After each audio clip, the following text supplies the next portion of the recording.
நன்றி. ரொம்ப மகிழ்ச்சியான ஒரு தருணம். இந்த படம் ரொம்ப ஸ்பெஷல் எனக்கு. ஏன்னா ஹரி அண்ணன், அப்புறம் என் தம்பி விஷால், சுகு எல்லாமே அண்ணன், தம்பி, தங்கச்சி, மாமன், மச்சான், இப்படி ரத்தம் சதயமான ஒரு படைப்பாக வந்திருக்கு. ஹரி அண்ணன் கூட ஒர்க் பண்ணும்போது வேகமாக கிராஸ் பண்ண தீ பிடிச்சிரும். அந்த மாதிரி டைரக்டர்ஸை பார்க்கும்போது அவ்வளோ சந்தோஷமாக இருக்கும் எனக்கு. நான் அவரை பார்த்துக்கிட்டே தான் இருப்பேன். உங்ககிட்ட இருந்து நிறைய விஷயம் கற்றுக்கிட்டேனே. தேங்க்யூ. இந்த உழைப்பு தான், இந்த உழைப்பு உழைப்பு உழைப்பு, அவ்வளோதான். அப்படி ஒரு சகோதரர். ரொம்ப சந்தோஷமாக இருக்குது. என் தம்பி விஷால், அண்ணன் தம்பினா அப்படி, அது அவ்வளோதான். அதுக்கு மேலே சொல்கிறதுக்கு வார்த்தையே இல்லை. ரொம்ப சந்தோஷம். சுகுவோட பல படைப்புகள், அதாவது என்னை ஒவ்வொரு முறையும் என்னை ஒரு மாதிரி கவர்ந்துக்கிட்டே இருப்பான் என் தம்பி. நன்றி தம்பி, ரொம்ப மகிழ்ச்சி. மாஸ்டர் ரொம்ப சந்தோஷம். என் சகோ மாஸ்டர் முதல்ல ஒரு 5 மாடியிலேருந்து என்னை ஏரில் இறக்குனீங்க. ரொம்ப மகிழ்ச்சி மாஸ்டர். டிஎஸ்பி சார் ரொம்ப சந்தோஷம் சார். யோகி தம்பி ரொம்ப மகிழ்ச்சி தான் உன்னோட பயணப்படுறது. கார்த்தி 3 முறை சந்திச்சிருக்கோம். ஒவ்வொரு முறையும் நீங்கள் எனக்கு புதுசாக தெரியுறீங்க. உங்ககிட்ட இருக்க உண்மை எனக்கு ரொம்ப பிடிச்சிருக்கு. இந்த உண்மை உங்களை பெரிய இடத்துல கொண்டு போய் வைக்கும். வாழ்த்துக்கள் கார்த்தி. மகிழ்ச்சி. நன்றி. கனி சார், ஒரே ஒரு கேள்வி மட்டும் கேட்டுக்கலாமா? நீங்கள் நிறைய நடிச்சிருக்கீங்க, உங்களை டிரெக்ட் பண்ணி பார்த்துருக்கோம். ஏன் ஹரி சாரோட ரத்னம் சூஸ் பண்ணி நான் இதில் ஒரு நான் சூஸ் பண்ணல, அவர் தான் என்ன சூஸ் பண்ணாரு. ஏன்னா 2 பேரும் ஒரே ஸ்கூல். அது சொல்லணும். நான் திடீர்னு ஒரு நாள் ஒரு ஃபோன் வந்தது, யானை ஷூட்டிங்கில், இந்த இடத்துல இப்போ நீங்கள் என் கூட நின்னா எனக்கு ரொம்ப தைரியமாக இருக்கும் அப்படின்னு சொன்னார். ஆனால் நான் வரேன்னு கிளம்பி போனேன். அப்போ ஆரம்பித்தது. ஏன்னா 2 பேரும் கேபி சார் ஸ்கூல். இந்த படத்துக்கெல்லாம் ஒன்றுமே பேசலை. அவராக வந்தார், திடீர்னு கடன்னு சொல்லிட்டு இதுதான் இது அதான் நம்ம பண்ணுறோம் அப்படின்னா ஓகே சார் வந்துடுறேன் அப்படின்னு சொல்லிட்டு கிளம்பி வந்தது தான். இது அண்ணன் தான் என்னை கூப்பிட்டு போனார், நான் ஒன்றும் பண்ணல. Sir, acting with Vishal sir ஒரு டிரெக்டிங் விஷால் சார், அடுத்ததா என்னது? இல்லை, எதுவாக இருந்தாலும் அவங்க தம்பி கூட இருந்தால் நான் சந்தோஷமாக தான் இருப்பேன். அது எங்கள் பயணம் வேற. அது இப்போ வேற ஒரு வேலை நடந்துட்டுருக்கு. அதை நடத்திட்டோம்னா நானும் தம்பியும் ஒரு பெரிய ஒரு உச்சத்தை தொட்டதாக உணர்வேன். அது நடக்கும் நம்புகிறேன். நன்றி சார். Thank you so much. நன்றி. ஏப்ரல் 26ஆம் தேதி will see the magic on screen. கண்டிப்பாக பெரிய மேஜிக் நடக்கும் இந்த படம். அதாவது ஒரு செகண்ட் கீழே ஏதாவது திரும்பி பார்த்துட்டிங்கன்னா வேற ஒன்று நடந்துடும் திரையில். அதனால் 2.25 மணி நேரமும் ஸ்க்ரீனில் தான் கண்ணு வச்சுருக்கணும். அப்படி இருக்கும் படம். பாருங்க. தேங்க்யூ. பயங்கரமாக இருக்குது AV. Thank you so much also for this special AV. சில விஷயங்கள் பார்க்கும்போது நம்ம மேலே நம்மளுக்கு இது நம்ம தானே அப்படின்னு ஒரு ஜாலி ஆகிடும்ல, அந்த மாதிரி இருந்தது பார்க்கும்போது. Thanks to the team of Rathnam for this love showered on me. And thank you Hari sir. And இதில் இந்த ராஜா சார் பார்க்குற ஷார்ட்டில் அன்றைக்கி ஸ்டுடியோ விஷாலே எடுத்தார். பிரதர் இங்கே நில்லு, இப்படி நில்லு, என்ன பண்ணுறாருன்னு தெரியல, பார்த்தா இதில் வந்துருச்சு எல்லாமே. Thank you darling, thank you for that. And first எல்லாருக்குமே நன்றி. இந்த அக்கேஷன் நான் யூஸ் பண்ணி எல்லாருக்கும், ப்ரெஸ்க்கும் மீடியாவுக்கும் எல்லாருக்குமே ஒரு நன்றி தெரிவிச்சுக்கிறேன். அந்த நேஷ்னல் அவார்டு எனக்கு வந்ததுக்கும் உங்கள் எல்லோருடைய அன்பும் ஆதரவு தான் காரணம். ஸோ ரொம்ப நன்றி. புஷ்பா படத்துக்கு நீங்கள் கொடுத்த சப்போர்ட்டாக இருக்கட்டும், எல்லா படத்துக்கும் நான் ஸ்டார்டிங் இது வரைக்கும் எந்த பாடல் பண்ணாலும் எந்த படம் பண்ணாலும் அந்த கொடுக்குற அந்த ஒரு சப்போர்ட் தான் எப்பயுமே ஒரு கலைஞனுக்கு ஒரு மிகப்பெரிய பலம். ஸோ அதுக்கு for all the media friends and all the press and all the channel எல்லாருக்குமே ரொம்ப நன்றி. And to all my producers, actors, actresses, directors எல்லாருக்குமே நன்றி. அப்புறம் coming to Rathnam, I had a great experience. இந்த படம் ஒர்க் பண்ணிருந்தேன். ஹரி சார் கூட நான் நிறைய படங்கள் ஒர்க் பண்ணியிருக்கோம். இது 6வது படம் நாங்கள் பண்ணுறது. ஃபர்ஸ்ட் ஸ்டார்டிங் ஃப்ரம் 6, இது படம் நம்பர் 6. ஸோ 6, சிங்கம் 2 அண்ட் வேங்கை அண்ட் சாமி square and now this one. So every time it's like எல்லாரும் சொல்லுற மாதிரி ஹரி சார் உங்களை சொல்லிட்டு. ஸோ 6வது வாட்டி நம்ம இணைந்து வேலை செய்கிறோம். அதுக்கு ரொம்ப நன்றி. ஏன்னா எப்பவுமே டைரக்டர், ஏன்னா நான் டைரக்டர் தான் ஃபர்ஸ்ட் ஒரு கதை எழுதி ஒரு படம் உருவாகிறதுக்கு காரணமே அந்த கதை யார் எழுதுறாங்களோ அது most of the cases director எழுதுறதுனால the director is the main reason behind whole project happening. ஏன்னா அவங்க வந்து கதை எழுதி அவங்க ஒரு ஹீரோவுக்கு அதை வந்து ஓகே பண்ணி ப்ரொடியூசருக்கு எல்லாம் பண்ணுறதுனால தான் மற்ற டெக்னீஷியன்ஸ் எல்லாமே அதுக்கப்புறம் வர மியூசிக் டைரக்டராக இருக்கட்டும், stunt master, choreographer, editor, cameraman எல்லாருமே. அதனால எப்பயுமே வந்து ஒரு பெரிய கைத்தட்டல் டைரக்டருக்கு கண்டிப்பாக நம்ம கொடுத்து ஆகணும் before starting any thing. So ஒரு வாட்டி 2 வாட்டி கூட இல்லை, 6வது வாட்டி நாங்கள் சேர்ந்து ஒர்க் பண்ணுறோன்னா அவ்வளோ நம்பிக்கை அவ்வளோ லவ் என் மேலே வச்சது ரொம்ப ரொம்ப நன்றி ஹரி சார். ஹரி சார் வந்து டைரக்டருங்கிற மேட்டரும் தாண்டி எங்கள் ஒரு ஃபேமிலி மாதிரி அவர். ஸோ அவங்க ஃபேமிலி எங்கள் ஃபேமிலி எல்லாமே ரொம்ப க்ளோஸ், பல வருஷமாக எங்களுக்கு தெரியும். And he has that love and affection towards every one. And I think that bonding also reflects in the work. அதனால தான் நாங்கள் பண்ணுற எல்லா படங்களும் சரி, ஒவ்வொரு பாடலும் வந்து எல்லாரும் ரசிக்கிற விதமாக அது அமையுது. அண்ட் படங்களும் நாங்கள் என்ஜாய் பண்ணிட்டு பண்ணுறோம். அண்ட் ரத்னம் பற்றி சொல்லணுன்னா ஹரி சார் பண்ணுற படங்களே இது ரொம்ப வித்தியாசமான படமாக அமைஞ்சிருக்கு. அவர் முதல் நாள் எனக்கு கதை சொன்ன உடனே அதோட கதை நான் உங்ககிட்ட சொல்ல முடியாது, ஆனால் பயந்துட்டார். அதோட கோர் ஸ்டோரி வந்து ரொம்ப எமோஷனலாக, ரொம்ப டச்சிங்காக, ரொம்ப டிஃப்ரெண்ட்டாக எழுதியிருக்காரு.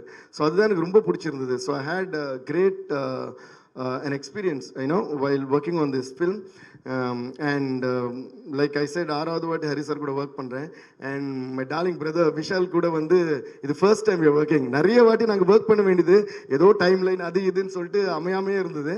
அது ஃபைனலாக ஒரு டிஃப்ரெண்ட்டான ஒரு படம். அதுவும் எங்கள் 2 பேருக்குமே பிடிச்ச ஒரு டைரக்டர் ஹரி சார் கூட நாங்கள் சேர்ந்து இணைந்து ஒர்க் பண்ணுறதுங்க 2 பேருக்குமே ஒரு சந்தோஷம். ஒரு கமர்ஷியல் மாஸ் படமாக மட்டுமே இல்லாமல் ரொம்ப emotional and also entertaining with action இருக்கிற ஒரு படத்தில் ஒர்க் பண்ணி ரொம்ப ரொம்ப சந்தோஷம். And Stone Bench Films Santhanam sir ரொம்ப கார்த்திகேயன் சந்தானம் சார் ரொம்ப நன்றி. And you have been one of the most decent producers that have met. அதுலேயே எனக்கு ரொம்ப பிடிச்சது வந்து நீங்கள் போடுற அந்த கோவா பேண்ட்ஸும் அந்த ஷர்ட்டும் போட்டு நீங்கள் வரீங்களா, அந்த லுக்குக்கே வந்து நான் ஒரு எக்ஸ்ட்ரா டூன் போடலான்னு இருக்கேன். அந்த அளவுக்கு அவர் கூட ஒர்க் பண்ணுறது எங்களுக்கு பிடிச்சிருக்கு. ஸோ யோகி பாபு சார், நானும் உங்களுடைய ஒரு ரசிகன். நீங்கள் ஸ்க்ரீனில் வரும்போது நீங்கள் வந்த உடனே சிரிக்க ஆரம்பிச்சிடும். அப்புறம் தான் நீங்கள் என்ன பேசுகிறீங்கன்னு தான் கேட்குறோம். ஸோ அந்த அளவுக்கு நீங்கள் வந்து ரசிகர்களை வந்து சம்பாதிச்சிட்டிங்க. ஸோ சார், உங்களோட கேரக்டரும் சரி, உங்களோட ஸ்க்ரீன் ப்ரெசன்ஸும் சரி வேறு லெவல் சார். அதுவும் இந்த படத்தில் வந்து நான் ஹரி சார் கிட்ட சொன்னேன், முழுக்க ஹீரோதும் உங்களது இருக்கிற ட்ராவல் வந்து அது வந்து எக்ஸ்ட்ராடனரியாக வந்திருக்கு படத்தில். அது வந்து இல்லை, அதுக்கு மேலே எதுவும் சொல்ல மாட்டேன் சார். நான் டியூன் போட்டு காட்டுறதுக்கே ரொம்ப யோசிப்பேன், இதில் கதையை சொல்லுவேன். அது வந்து the way the screenplay has come and உங்கள் 2 பேருடைய அந்த ப்ரெசன்ஸ் வந்து பயங்கரமாக இருக்குது. So thanks to you. எல்லாருக்கும் வணக்கம். இந்த ஏவி பார்க்கும்போது ரொம்ப சந்தோஷமாக இருக்குது. ஏன்னா ஆரம்ப காலம் லொல்லு சபாலேருந்து ஸ்டார்ட் பண்ணோம், நம்ம அட்மாஸ்பியர்லேருந்து ஆரம்பித்து இன்றைக்கி இவ்வளோ படங்கள், இவ்வளோ ஏவி, அதுவும் ஹரி சார் படத்தில் அவரோட ஃபங்க்ஷனில் என்னோட ஏவி வருது, நான் ரொம்ப சந்தோஷமாக நினைக்கிறேன். ரொம்ப நன்றி சார். என்ன பேசுன்னு தெரியல, இருந்தாலும் 4 வார்த்தை பேசிடுறேன். ஹரி சாரை பற்றி நான் சொல்லணுன்னா, அவரோட படங்கள் பற்றி நான் நிறைய ஒரு ஷூட்டிங் பாட்டில் வந்து யானை படம் அவர் கூட நடிக்கும்போது அப்போ அவர்கிட்ட நிறைய விஷயங்கள் கேட்பேன். நான் ஒரு படம் பற்றி அவர்கிட்ட கேட்டே இருப்பேன். சார் இந்த படம் 6, சாமி, அப்புறம் நிறைய படம் சிங்கம், இந்த படத்தை பற்றிலாம் நான் கேட்டு வந்துகிட்டே இருப்பேன். இது எப்படி சார் பண்ணீங்க, இது எப்படி சார் பண்ணீங்க, ஒவ்வொரு படத்துக்கும் ஒவ்வொரு டெவலப்மெண்ட்டாக தான் இருக்கும். அப்போ அவர்கிட்ட நான் கேட்டேன், சார் இப்போ லாஸ்ட்டாக நம்ம இதுவெல்லாம் வந்திருக்கிறோம், ரத்தனம் படம் எல்லாம் வந்திருக்கோம், எப்படி சார் அப்படின்னு. அது ஒரே வார்த்தை சொன்னார், யோகி எப்போவுமே உழைப்பு தாண்டா இங்கே ஜெயிக்கும் அப்படின்னாரு. சார் அது சினிமாவில் இங்கே இவ்வளோ வருஷம் இல்லை சார், இன்னும் பல ஆண்டுகள் நல்லா இருக்கணும், நிறைய படங்கள் நீங்கள் பண்ணிகிட்டே இருக்கணும் சார், எங்களை மாதிரி ஆட்களெல்லாம் நீங்கள் உருவாகிட்டே இருக்கணும் சார். ரொம்ப நன்றி. அடுத்து விஷால் சார், ரொம்ப வருஷமாக பட்டத்து யானை படத்துலேருந்து அவரோட நான் ட்ராவல் பண்ணிகிட்ருக்கேன். அன்னையிலேருந்து இன்னை வரைக்குமே மாறாமல் ஒரு ஹீரோ யாருன்னா அவர் தான் நான் பார்த்துட்ருக்கேன். விஷால் சாருக்கு நான் ரொம்ப நன்றி தெரிவிச்சுக்கிறேன். தேவிஸ்ரீ பிரசாத் சார், ஒரு அவார்ட் ஃபங்க்ஷனில் வந்து அவர் வந்து ஒரு அவார்டு கொடுக்க வர்றாரு எனக்கு ஹைதராபாத்தில். அப்போ வந்து அவார்டு கொடுத்துட்டு கம்னு போயிடலாம். ஆனால் அங்கே வந்து அத்தனை ஸ்டேட் மக்கள் இருக்கும்போது எல்லோரும் முன்னாடியும் வந்து மண்டேலா படத்தை வந்து அவர் ப்ரொமோட் பண்ணார். என்ன சொன்னார்னா, இந்த படத்தை எல்லோரும் பாருங்கள், அவ்வளோ நல்லா பண்ணியிருக்காருன்னு. அதுக்கு நான் ரொம்ப நன்றி தெரிவிச்சுக்கிறேன் சார். தினேஷ் மாஸ்டர், அவர் எனக்கு ஒரு அண்ணன் மாதிரி. என்னை அதிகமாக சினிமாவில் ஏன் நான் ஆட மாட்டேன்னா, ஒரு முறை ஒரு பாட்டு பண்ணும்போது என்னால், நானும் ஹீரோ, ஒரு புது ஹீரோ தான், டான்ஸ் ஆடிட்டே இருக்கும்போது நாங்கள் மிஸ் பண்ணிகிட்டே இருக்கோம். நைட்டு ஷூட் அது. அப்போ ஒரு டான்ஸர்ஸ் சொன்னாங்க, ஒரு அம்மா, ஒரு லேடி, மாரெல்லாம் வலிக்குது, இவனுங்க ஆடி தொலைய மாட்டானுங்கன்னு அன்னையோடு விட்டுட்டேன். இதுதான் ரீசன். சில டான்ஸ் மாஸ்டருக்கு தெரியும், நான் சொல்லியிருக்கேன், மற்றவங்கள நம்ம கஷ்டப்படுத்த வேணாம், நமக்கு என்ன தெரியுமோ அதை மட்டும் பண்ணால் போதும் அப்படின்ட்டு அதுலேருந்து ஒதுங்கிட்டேன். ரொம்ப நன்றி. Kannan Kannan master sir. Master பற்றி சொல்லணும்னா நிறைய படங்கள், எவ்வளோ ஆக்ஷன் பிளாக் பண்ணியிருக்காரு. இன்னும் நிறைய விஷயங்கள் அவரும் தமிழ் சினிமாவுக்கு நிறைய கொடுக்கணும். ரொம்ப நன்றி சார். சமுத்திரக்கனி அண்ணன், ஏதாவது ஒரு சின்ன தவறுனா முதல்ல ஃபோன், தம்பி கரெக்டாக ஃபாலோ பண்ணிக்கடா அப்படின்னாரு. அவருக்கு நான் நன்றி தெரிவிச்சுக்கிறேன். இங்கே யாரும் தெரிஞ்சு தப்பு பண்ண போகிறது கிடையாது. அப்போ ஒரு முறை சமுத்திரக்கனி அண்ணன் சொன்னார் ஒரு விஷயத்த, ஆனால் இந்த பிஸ்னஸ்ன்றாங்கன்னா, நான் காமெடி ஆக்டரு, நான் எல்லா இடத்துலையும் காமெடின்னா, ஏன்னா இப்போ எல்லாமே நான் ஓப்பனாக சொல்கிறேன், நான் காமெடின்னு தான், எனக்கு லைஃப் லாங்கில் காமெடி இருந்தால் தான், அதுக்கு தான் நான் 23 வருஷம் போராடினேன். சரிங்களா? அதனால் என் தொழில் காமெடி தான், அதை நான் மிஸ் பண்ண முடியாது. அப்போ ஒரு முறை அவர்கிட்ட நான் கேட்டேன், என்னென்ன அப்படின்னு கேரானில் உட்காந்து கேட்கும்போது, இது என்னென்ன பிஸ்னஸ்ன்றாங்க அப்படின்னு. அதுக்கு அவர் ஒரு பதில் சொன்னார், பிஸ்னஸ்ன்றது வந்து அது படம் முடிஞ்சதுக்கு அப்புறம் தான்டா அது பேசுவாங்க, அது எனக்கு தெரியும். பட் ஆனால் அவருக்கு ஒரு வார்த்தை சொன்னார், என்னென்னா, கதை நல்லா இருந்தால் தான், ஒரு கதை தாண்டா ஒரு ஹீரோ உருவாக்கும், ஒரு பிஸ்னஸ் பண்ணணுன்னு. ரொம்ப நன்றிண்ணே.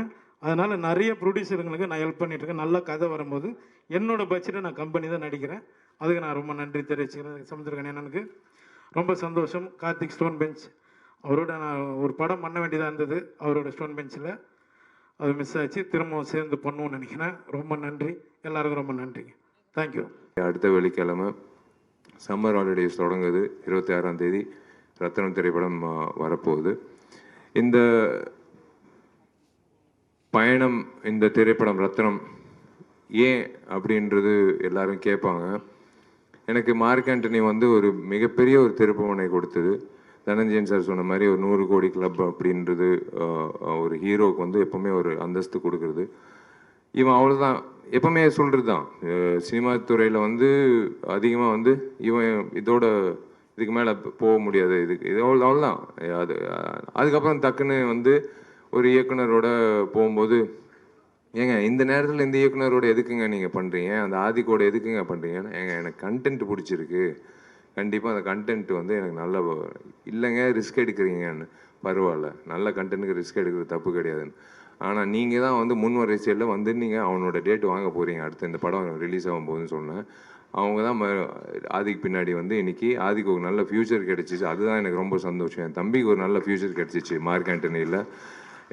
எனக்கு ஒரு நல்ல இவர் ஏதோ இந்த அண்ணன் சமுத்திரக்கனி அண்ணன் மாதிரி எனக்கு இன்னொரு அண்ணன் எஸ்.ஜே. சூர்யா கிடைச்சாரு, சுனில் அவர்கள் கிடைச்சாரு. அந்த மார்க் ஆண்டனி திரைப்படம் வந்து ஒரு மிகப்பெரிய வெற்றி அடைஞ்சது. அதுக்கப்புறம் எல்லாரும் வந்து ஆதிக்கு பின்னாடி சுத்த ஆரம்பிச்சிட்டாங்க டேட்டுக்காக. அதுக்கப்புறம் வந்து அதான் ஹரி சார் சொன்ன மாதிரி எப்போவுமே வந்து காது வச்சு எல்லாத்தையும் கேட்கணும். நல்லது கெட்டது எல்லாமே கேட்கணும். நம்ம கெட்டது நம்மளை பற்றி சொல்கிறாங்க, கேட்கக்கூடாது. நம்ம அது நெகட்டிவாக சொல்லும்போது கேட்கக்கூடாது, அப்படி இல்லை. அவர் சொன்ன மாதிரி சுற்றிக்கிட்டே இருக்கணும். நம்மளை பற்றி என்ன சொல்கிறாங்க, நம்ம ஏதாவது திருத்திக்கணுமா, இப்போ இருக்க நடிகர்கள் என்னென்ன பண்ணிகிட்டு இருக்காங்க அப்படின்றது ஒரு பக்கம். பட் ஒரு விஷயம் வந்து எனக்கு வீட்லேயே ஒரு பெரிய ஒரு இம்சை. எங்கள் அம்மா ஒரு மிக தீவிரமான ஒரு ஹரி சாரோட ரசிகர். இது வந்து நாங்கள் எப்போவுமே இது எதுவுமோ தெரில, 8 வருஷம் கழிச்சு ஒவ்வொரு வாட்டி நாங்கள் சேர்ந்து வரோம். தாமிரபரணி, அதுக்கப்புறம் பூஜை, அதுக்கப்புறம் இப்போ ரத்னம். ஒவ்வொரு வாட்டி நான் ஒரு படப்பிடிப்பு போயிட்டு இருக்கும்போது 2 கேரக்டர் இருக்காங்க எங்கள் வீட்டில். ஒன்று எங்கள் அப்பா, ஃபஸ்ட்டு படத்துலேருந்து இப்போ வரைக்கும் ஏதாவது என் பேர் வந்துடுச்சுன்னா முதல்ல வந்து பேப்பர் கட்டிங் வந்து காலம்பரை கீழே இறங்கி வந்து உட்காரும்போது அவர் ஒரு பேப்பர் கட்டிங் கட் பண்ணிகிட்டு இருப்பார். என்னென்னா என் பேர் வந்திருக்கு, தினத்தந்தி, மாலை மலர், ஏதோ ஒரு பேப்பரில் என் பேர் வந்திருக்கு. அது வந்து விஷால் நடிக்கும் செல்லமே, விஷால் கலக்கும் சண்டைக்கோழி, விஷால் வந்து இந்த படத்தை தோல்வி அடைஞ்சார், அதெல்லாம் வந்து பேப்பர் கட்டிங்னா பரவாயில்ல. இந்த கேரக்டர் எங்கள் நைனா எப்படின்னா, விஷால் பேர் வந்தால் போதும், ஒரு நாள் திடீர்னு கீழே இறங்கி வந்து அவர் சின்சியராக பேப்பர் கட் பண்ணிட்டு இருக்காரு. என்ன பண்ணிட்டு இருக்கீங்கன்னா, இல்லை உனக்கும் பிரியாமணிக்கும் காதல்னு வருது, இது ஏன்ப்பா கட் பண்ணுறீங்கன்னா, இல்லை உன் பேர் வந்திருக்கு அவ்வளோதான், அது போதும் எனக்கு அப்படின்னு கட் பண்ணி இருக்கிற ஒரு கேரக்டர். அப்படி ஒரு கேரக்டர் இருக்கார். ரெண்டாவது கேரக்டர் வந்து எங்கள் அம்மா.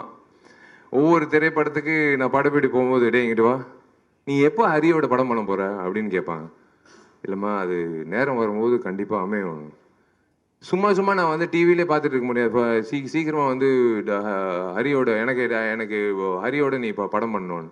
அம்மா டைம் வரும்போது கண்டிப்பாக நான் நடக்கும்மா, டெஃபினட்டாக நடக்கும்னு ஒவ்வொரு வாட்டி இப்போ சொல்லிகிட்டே இருப்பாங்க. ஸோ இந்த நேரத்தில் மார்க்கண்ணி முடிஞ்சு இப்போது சுற்றி கேட்கும்போது எல்லாரும் வந்து சொன்ன விஷயம் வந்து, சார் வந்து பழைய விஷால் பார்க்குற மாதிரி ஒரு சண்டைக்கோழி திமிரு தாமிரபரணி விஷால் பார்க்கணும் மாதிரி இருக்குது அப்படின்னு சொன்னோன்னே எனக்கு என்னமோ தெரில.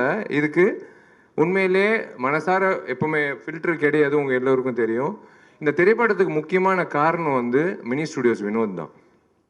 வினோத் வந்து சொன்னாப்புல, சார் நீங்கள் ஹரி சாரோட மறுபடி படம் பண்ணணும், நீங்கள் பண்ணோம் சார் அப்படின்னாப்புல. Correct, okay. நான் நேராக ஹரி சார் ஃபோன் அடித்தேன். சார் நம்ம 2 பேரும் சேர்ந்து படம் பண்ணலாமா சார்? ரொம்ப சந்தோஷப்பட்டார். ஏன்னா எனக்கு அண்ணன் மாதிரி தான், நான் எப்போவுமே என்னோட பெரிய அண்ணன் மாதிரி தான் நான் வந்து ஹரி சார் பார்த்தது உண்டு பர்சனலாக. எப்போவுமே ஒரு பெரிய அண்ணன்கிட்ட எப்படி நடந்துக்கிறது, அவங்க வீட்டில் கூட என்னை அப்படி தான் பார்ப்பாங்க, அவங்க வீட்டு பிள்ளை மாதிரி தான் பார்ப்பாங்க. நான் ஹரி சார் கிட்ட சொல்லும் போது ரொம்ப சந்தோஷம், பண்ணலாம் விஷயம்ல, அங்கிட்டே இருங்க சார், நான் வரேன் உங்கள் ஆஃபீஸ்க்கு அலுவலகத்துக்கு வரேன், நம்ம படம் பண்ணலாம் சார்னு சொல்லும்போது சார் ஒரு லைன் சொன்னார். லைன் சொல்லும்போது ஒரு விஷயம் எப்போவுமேங்க, ஒரு நடிகருக்கு ஒரு புதுமுக இயக்குனருக்கு கதை சொல்லும்போது அது நல்லா இருக்குது நல்லா இல்லைன்றது டக்குன்னு சொல்லிடலாம். ஒரு பெரிய இயக்குனர் 3ஆம் முறை வரும்போது, அது 2 முறை அதுவும் பெரிய வெற்றி உங்களால் கிடைச்சதுனால 3ஆம் முறை வரும்போது சார் என்ன வச்சிருப்பார் அப்படின்னு ஒரு தயக்கத்தில் இருப்போம் டெஃபினட்டாக, எப்படி பண்ணியிருப்பாருன்னு. ஆனால் எனக்கு ஒரு தேவி சொன்ன மாதிரி, எல்லாரும் சொன்ன மாதிரி, சுகுமார் சொன்ன மாதிரி, சமுத்திரகன்யா சொன்ன மாதிரி, எல்லாரும் அது எதிர்பார்க்காத ஒரு ட்விஸ்ட் ஒரு விஷயம் வச்சுருந்தாரு திரைக்கதையில். ஒரு 30 நிமிஷம் கழிச்சு நான் சத்தியமாக எதிர்பார்க்கல. அது கேட்ட உடனே வந்து எனக்கு டக்குன்னு ஹரி சார் சொன்னேன், சார் இது டெஃபினட்டாக வந்து எனக்கு பெரிய சந்தோஷம், கரெக்டான டைமில் நான் உங்ககிட்ட வந்துட்டேன். இது வேற ஒரு ஹீரோ பண்ணியிருந்தா கண்டிப்பாக நான் வருத்தப்பட்டிருப்பேன். எனக்கு கண்டிப்பாக அது பண்ணிடலாம் சார், கரெக்டாக பண்ணிடலாம் சார் அப்படின்னு சொல்லிட்டு கரெக்டாக கார்த்திக் ஸ்டோன் பெஞ்சுக்கு ஒரு படம் பண்ணலாம் பிரதர் அப்படின்னு அதுக்கு முன்னாடி நாங்கள் பேசிகிட்டு இருந்தோம். கரெக்டாக வந்து இல்லை கார்த்திக் இந்த படம் பண்ணிடலாம் அப்படின்னு சொல்லி அமைஞ்சுது. இதுதான் நானும் ஹரி சார் பயணம் தொடங்கணும். இதுக்கு ஒரு நல்ல ஒரு பிளாட்ஃபார்ம் வேணும். ஏன்னா இப்படி நின்று பேசிகிட்டு இருக்கும்போது நம்ம என்ன தான் நினைச்சாலும் ஒரு நல்ல ஒரு பிளாட்ஃபார்ம்ன்றது ஒரு நல்ல ஒரு தயாரிப்பாளர் தேவை. அப்படி வந்து எனக்கு ஒரு நல்ல தயாரிப்பாளர் வந்து கார்த்திக் கிடைச்சாப்புல. எனக்கு வந்து நல்ல சம்பளம் வந்து கார்த்திக் கொடுத்துருக்காரு. நான் அதில் வந்து நல்லது செய்கிறேன்.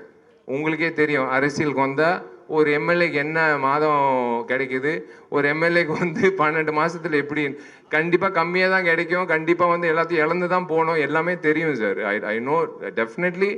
அதுக்குள்ளே நீங்கள் உங்கள் விஷயத்த நீங்கள் பண்ணிட்டீங்கன்னா நாங்கள் வந்து இதே மாதிரி ரத்தனத்தை மாதிரி இன்னும் பெரிய ரத்தனங்களாக கொடுத்துக்கிட்டே இருப்போம்.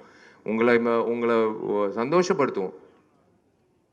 அவங்கவுங்க வேலை அவங்கவுங்க பண்ணணும் அப்படின்றது உங்கள் கையில் தான் இருக்குது. அதுதான் நான் சொல்லுவேன். என் கையில் இருக்கிறது ஒரே ஒரு விஷயந்தான்.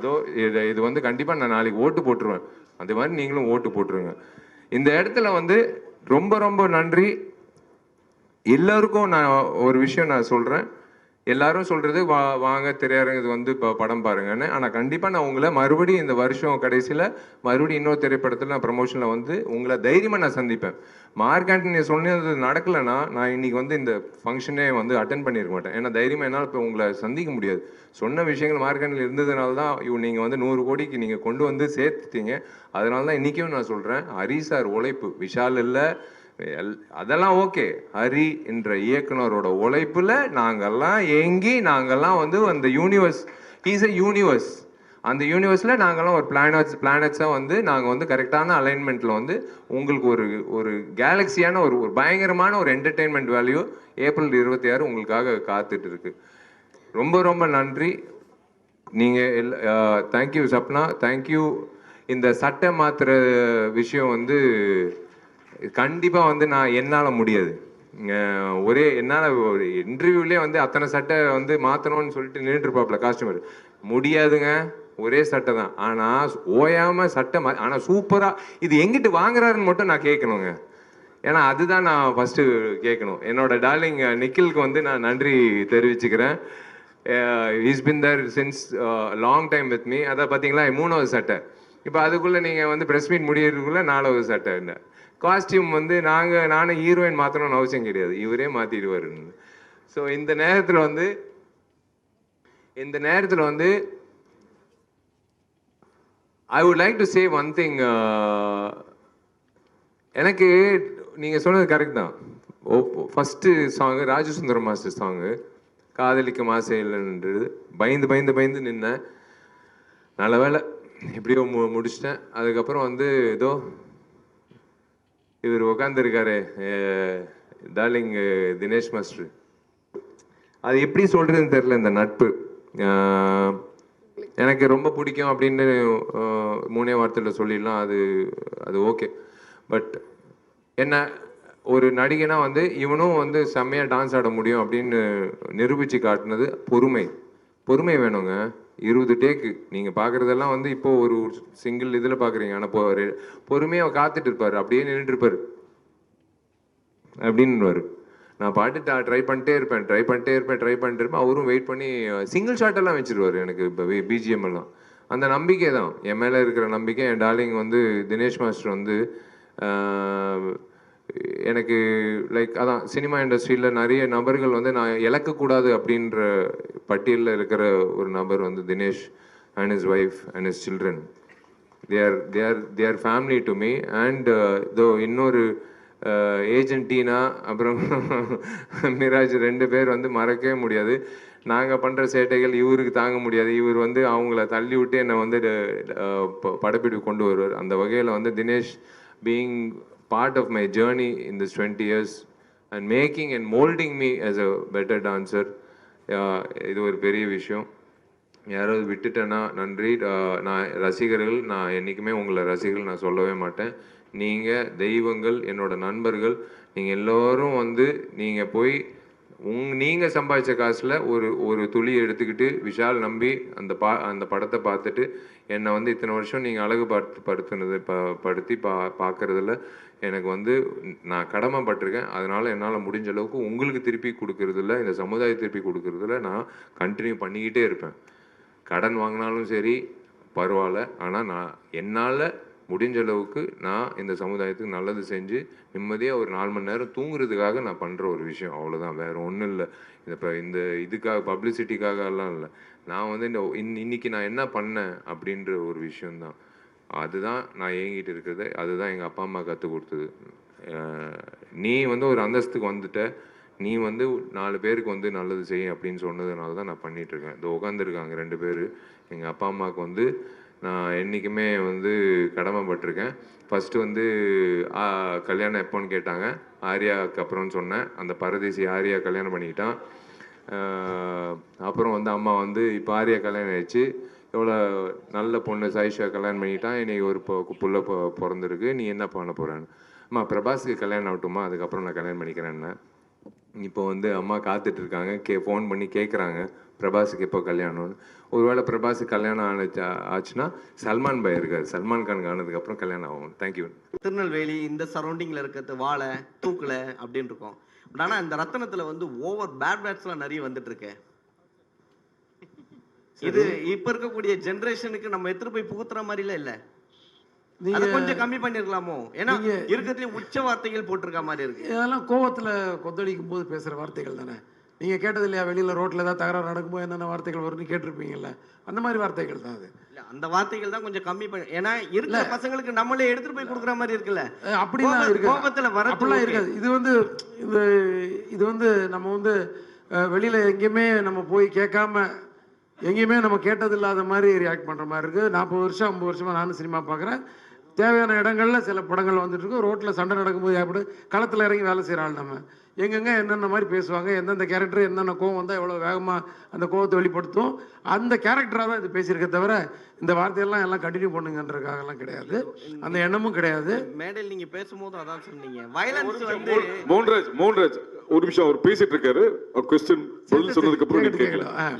மேடையில் நீங்க பேசும்பொழுதும் வெட்டு குத்து அந்த மாதிரி ரத்தம் தெறிக்கிற மாதிரி அந்த மாதிரி தான் சொல்றீங்க. ஆமாங்க, நீங்க வந்து களத்துல போய் இறங்கி பாருங்க. நீங்க ஒருத்த வந்து ரோட்ல நின்று தகராறு பண்ணி ரோட்ல போற ஒரு பொண்ணை கையை பிடிச்சி இழுப்பான். உங்களால வீடியோ மட்டும் தான் எனக்கு எடுக்க முடியும், உங்களால எதிர்த்து கேட்க முடியாது. கேட்டீங்கன்னா உங்களுக்கு தான் பிரச்சனை. இப்போ எவன் போய் சட்டையை பிடிச்சி இழுக்கிறானோ அவன் மேல தான் கேஸ் போடுறதுக்கு 10 பேர் ரெடியா இருக்கான். ஆனா கையை பிடிச்சி இழுத்தவன் வந்து ஈஸியா போயிடுவான். அந்த மாதிரி சூழ்நிலையில தான் நம்ம இருக்கோம். அவனெல்லாம் அடிச்சு உதைக்கிறதுக்கு ஒரு ஹீரோ வேணும். அவனு அது நம்ம செய்ய முடியாது. நம்ம அதை வந்து நான் படம் மூலமா நான் செஞ்சிருக்கேன். நீங்க கேட்டீங்கல்ல மீடியா வந்து சட்டை பிடிக்குமான்னு, வீடியோ எடுக்குமான்னு கேட்டீங்கல்ல, அந்த வீடியோ எடுத்து நான் மீடியாவை சொல்ல. வெரி சாரி, நான் மீடியாவை சொல்ல, நான் மக்களை சொல்லிட்டு இருக்கேன். நான் நீங்கன்றது வந்து உங்களை மீடியாவை சொல்றேன். இல்ல நான் மீடியாவை சொல்ல சார். அவரு இல்ல ஒரு நிமிஷம், அவர் மீடியாவை சொல்ல, வீடியோ எடுக்கிறது வீடியோ சொன்னாரு. வீடியோ வேற எல்லா வீடியோ தான் நம்மளால எடுக்க முடியுது. நமக்கு ஆதங்கம் வந்து அந்த வீடியோ போட்டு இப்படி அநியாயம் பண்றாங்க பாருங்க, அவ்வளவுதான் போட முடியுது. ஆனா அதை வந்து சினிமா மூலமா நம்ம வந்து நிறைவேற்றி காட்டுறோம்.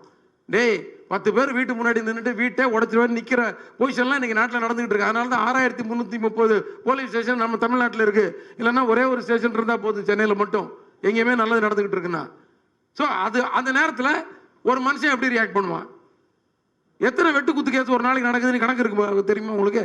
இதை வந்து நாங்கள் வந்து என்டர்டெயின் பண்ணல, இதுவும் இருக்கு சினிமாவில். ஆனால் அதை மீறி ஒரு விஷயம் இருக்கும் படத்தில்.